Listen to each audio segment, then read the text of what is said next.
Olá, professores e professoras. Eu sou Cláudia Linhares, sou do Instituto Municipal Helena Antipoff, aqui com o nosso amigo Alan, intérprete de Libras do CIAD, e vim falar um pouco para vocês sobre a política pública da educação especial na perspectiva inclusiva e falar do IHA nesse aspecto e nessa abordagem dentro do município do Rio de Janeiro.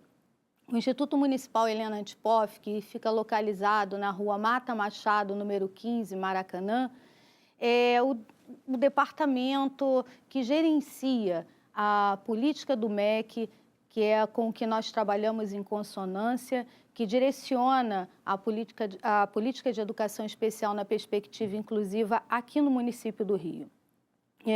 A nós cabe o acompanhamento e a implementação de ações e de políticas que possam garantir a educação especial dentro das escolas do município do Rio de Janeiro. Nessa abordagem de política inclusiva, nós temos perseguido e o que nós desejamos implementar é uma escola que se constitua uma escola para todos. O que é ser uma escola para todos?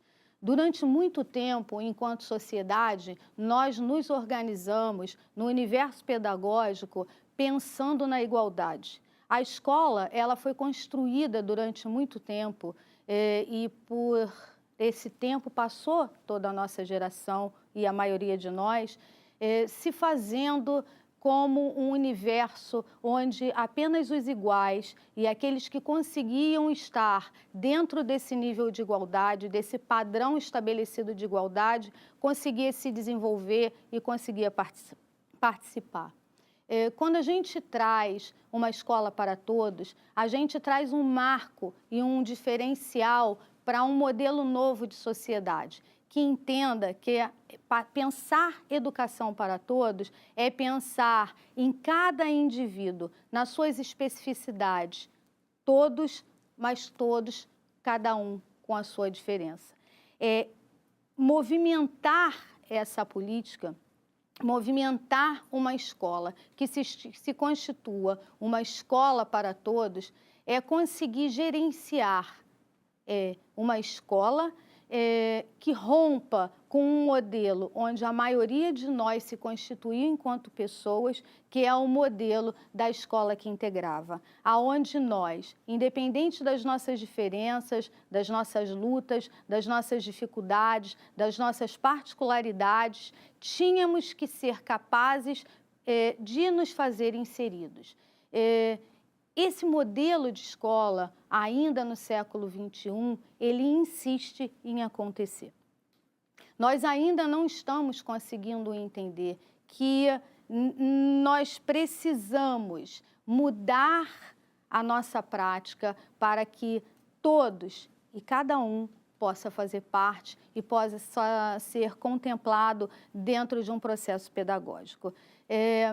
A gente tem aí hoje duas barreiras enormes para vencer e para ultrapassar, para a gente poder se constituir escola inclusiva. A grande barreira arquitetônica, a primeira de todas, porque toda a nossa arquitetura e as nossas escolas não fogem a isso, elas foram criadas, construídas, tijolo a tijolo, bloco a bloco, para uma escola que só cabia às pessoas que lá conseguissem chegar. Então, vencer a barreira arquitetônica, muitas vezes, é ter que trabalhar com prédios que estão tombados pelo patrimônio, é trabalhar com arquiteturas que não comportam uma rampa acessível, que garanta ao nosso aluno chegar até as salas de aulas. Mas ainda assim, a barreira arquitetônica, mesmo sendo uma marca muitas vezes material, ainda se consegue vencer e se fazer a acessibilidade presente. Mas existe uma barreira, a maior de todas as barreiras, que nós, seres humanos, precisamos aprender a vencer, que era a barreira atitudinal. Essa é a maior marca que a gente vem tentando trabalhar dentro das nossas escolas para que a gente possa se transformar numa escola para todos. Nós não fazemos isso absolutamente porque nós somos maus, porque nós somos perversos, porque nós somos professores excludentes, porque nós só sabemos trabalhar com a matéria humana selecionada de qualidade.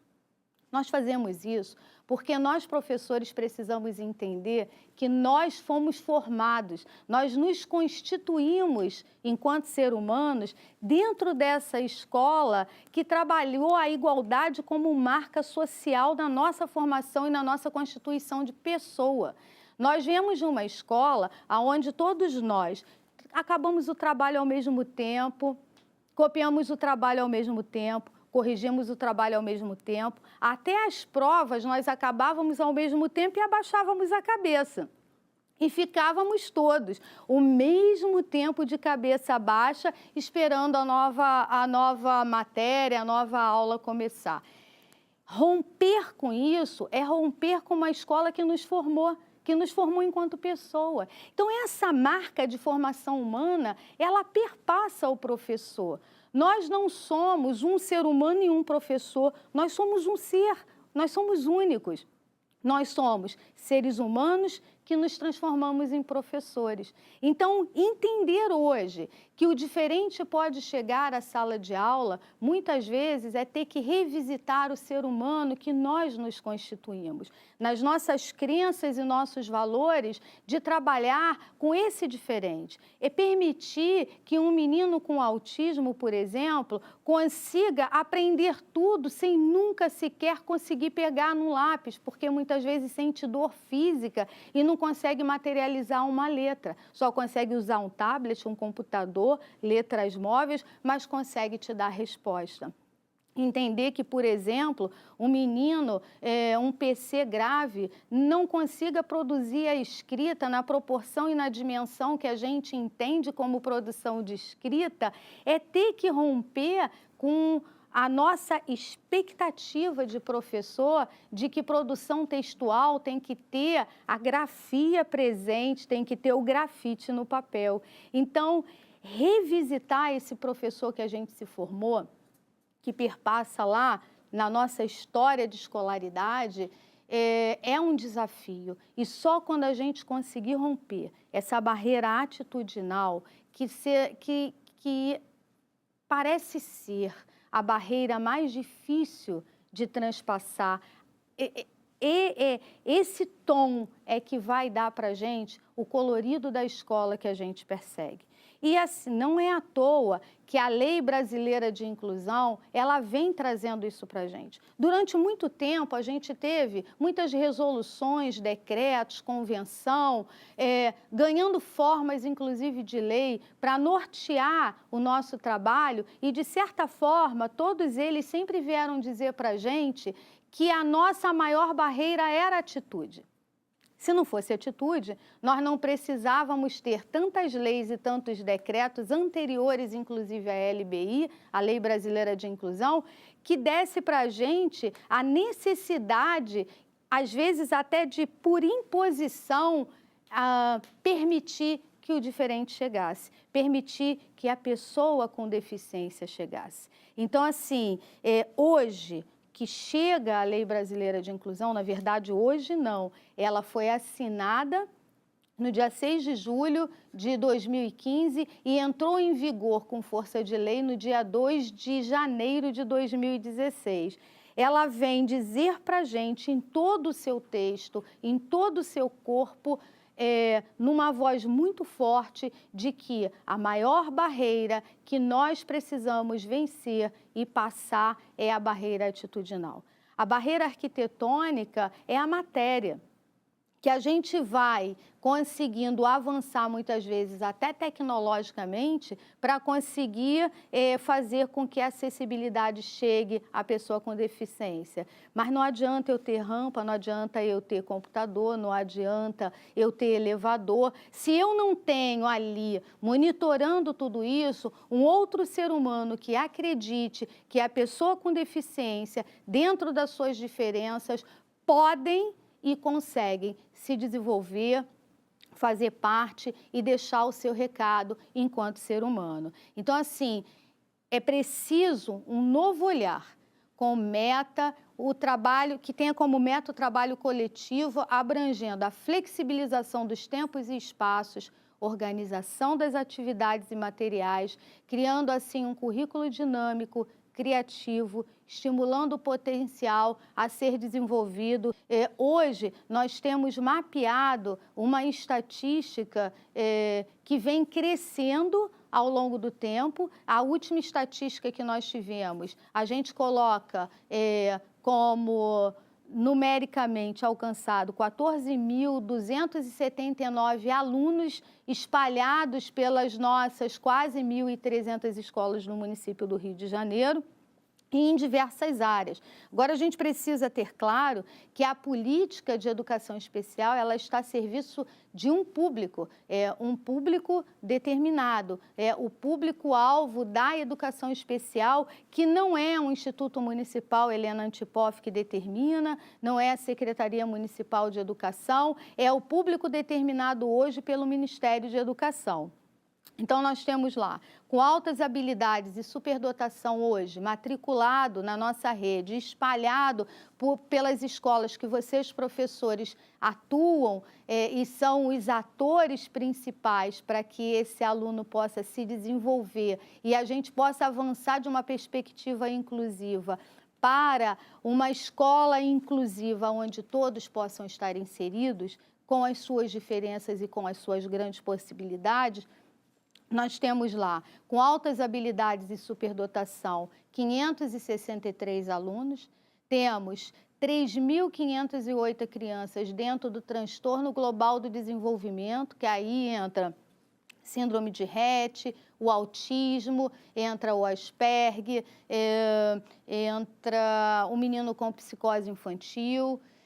Temos com baixa visão 269 alunos, com deficiência auditiva, 584, com deficiência física, 1.421 alunos, com deficiência visual, cegueira especificamente, 98, com deficiência múltipla, 1.148 alunos, com deficiência intelectual, 6.623 alunos e com surdez, 65 alunos.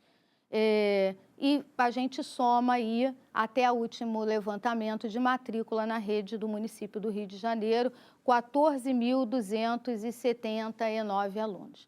Esses alunos hoje, eles estão totalmente amparados pela lei brasileira que eu falei, que é a lei de número 13.146, de 2015, ela foi assinada no dia 6 de julho, e ela entra em vigor no dia 2 de janeiro do ano passado, 2016, com força de lei, e ela faz um revisitar, né? Porque a Lei Brasileira de Inclusão, ela não traz apenas para a gente o recorte da educação, não. Nós estamos fazendo aqui o recorte da educação porque nós somos professores, mas ela perpassa também a saúde e vários aspectos sociais, né? Mas a gente precisa ficar com o recorte da educação. E a Lei Brasileira de Inclusão, ela garante o atendimento também em sala de recursos e cuida dele, e ela valoriza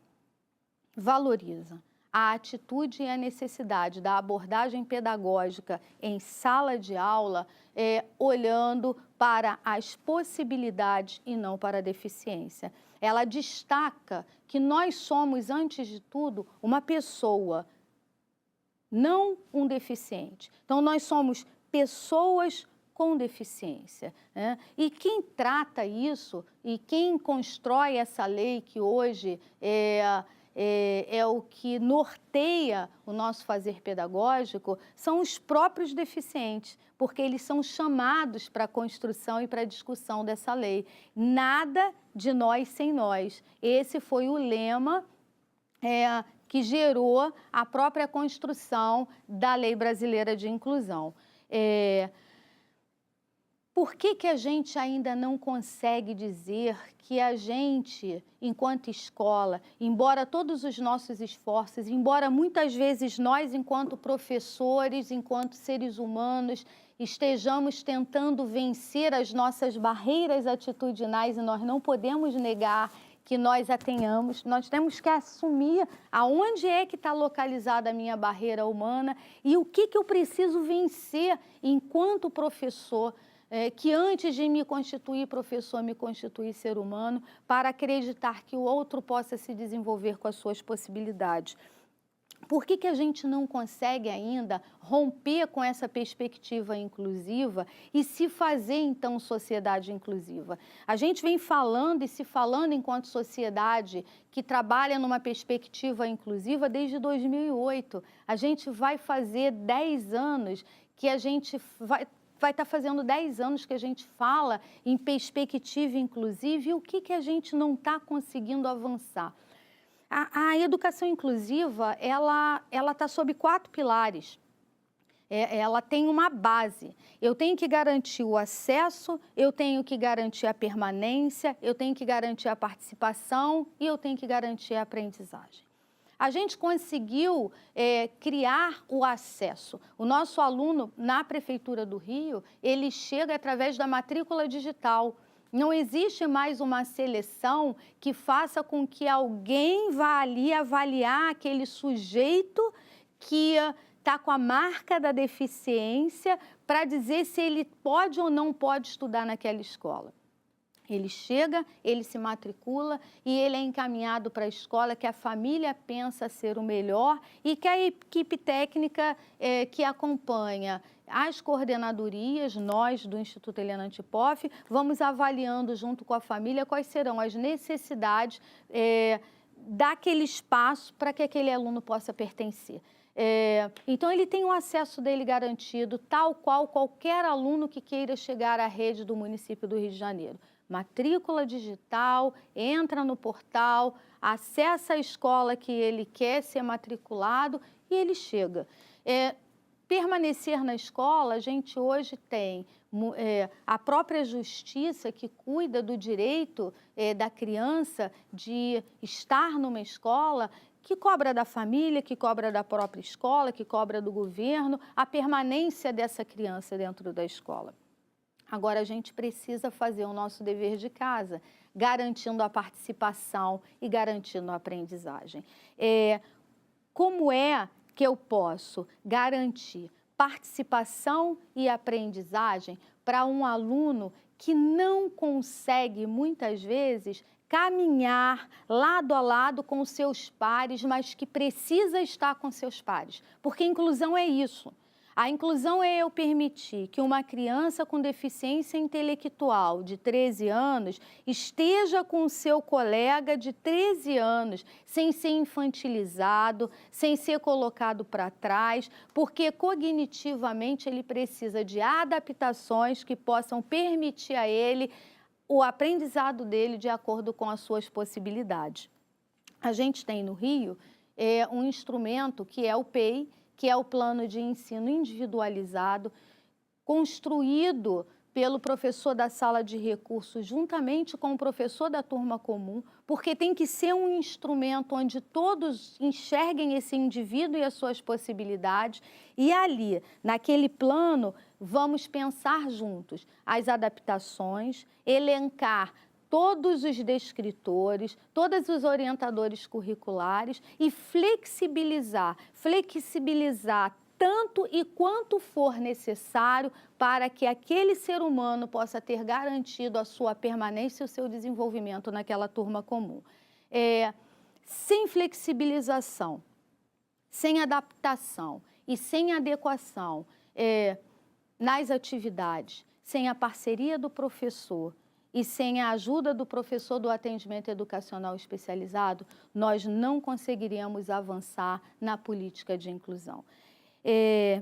Mas tudo isso só vai se dar se eu, professora Cláudia, que antes de me fazer professora me fiz um ser humano, conseguir olhar para o meu aluno com deficiência e enxergar nele não a deficiência, mas a pessoa, suas possibilidades